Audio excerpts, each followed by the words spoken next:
Olá, meu nome é Kleber Stuck, sou membro titular da Sociedade Brasileira de Cirurgia Plástica, membro da ABCRC e da SHRS. Hoje eu queria falar com vocês sobre um tema, transplante capilar em pacientes jovens.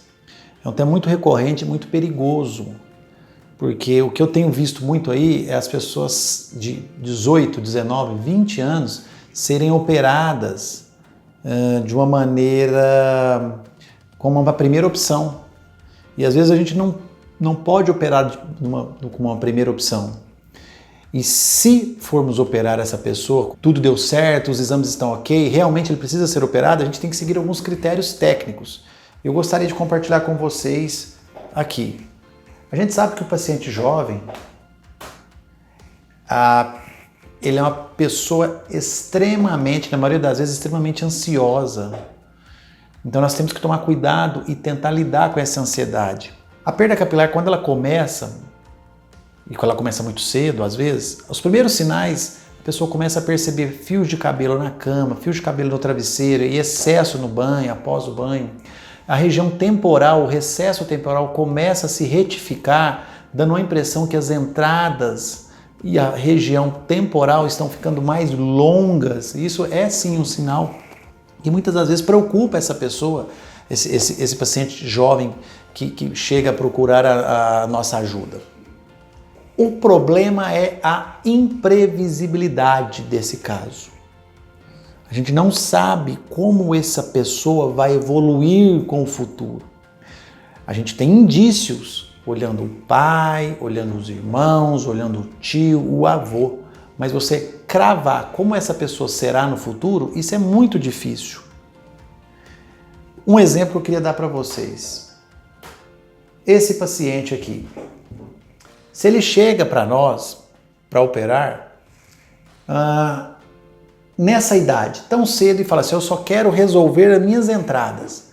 Aí você vai lá e transplanta apenas nas entradas.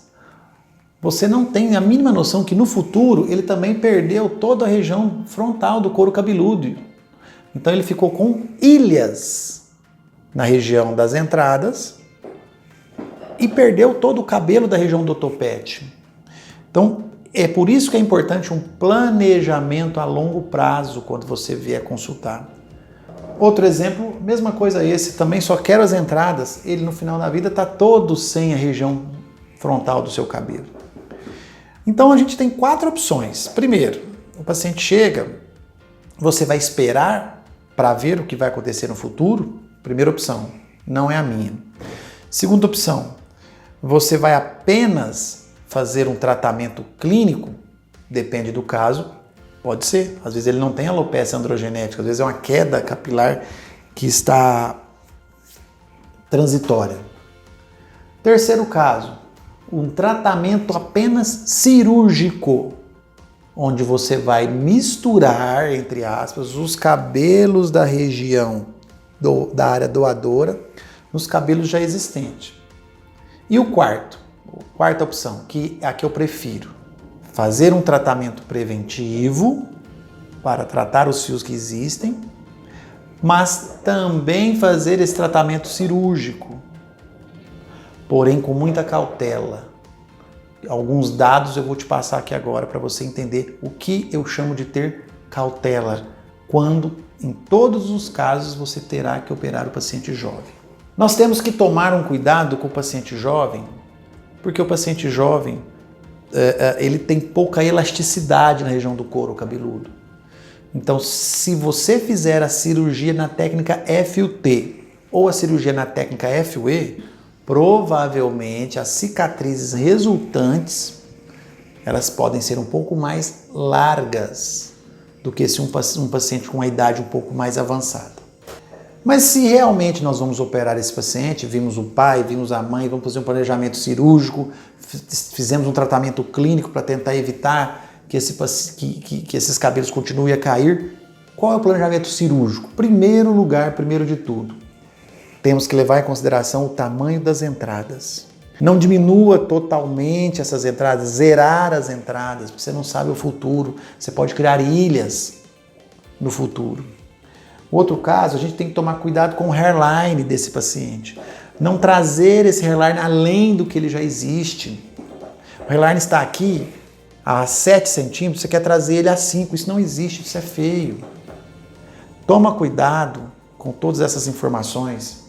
Eu gosto muito de começar a aumentar a densidade 1 a 1,5 centímetros do hairline para trás. Porque se no futuro esse hairline continuar a cair, ele já tem o cabelo ali atrás que foi transplantado. Ele não ficou ilhas na frente. E sempre manter uma distância da glabela, que é essa região entre as sobrancelhas, até o início da linha anterior, de 8 centímetros mais ou menos. Fazendo essas orientações, tomando esses cuidados, você vai ter um conforto maior no futuro, quando o seu cabelo continuar ou não a cair. E, se você precisar de um transplante capilar novamente no futuro, vai ser muito mais fácil corrigir o primeiro ou complementar o primeiro se você seguir essas orientações minhas. Pacientes jovens, quero mostrar para vocês aqui de antes e depois de pacientes jovens. Esse, por exemplo, um paciente de coroa, antes e depois. Mas percebam, também de coroa, e esse, região frontal, antes e depois. Então, a gente não trouxe a linha anterior para frente. A gente tratou, melhorou a queda do paciente, não trouxemos o hairline abaixo do permitido, não acabamos 100% com as entradas e esse paciente no futuro, se ele precisar de um novo tratamento, ele vai estar muito mais tranquilo quanto a isso. No momento era isso que eu queria falar para vocês. Muito obrigado, espere até o próximo vídeo e nos sigam lá em nossas redes sociais, será um prazer atender a todos. E se tiverem dúvidas, aliás, pode mandar para nós, na medida do possível nós vamos responder a vocês. Muito obrigado.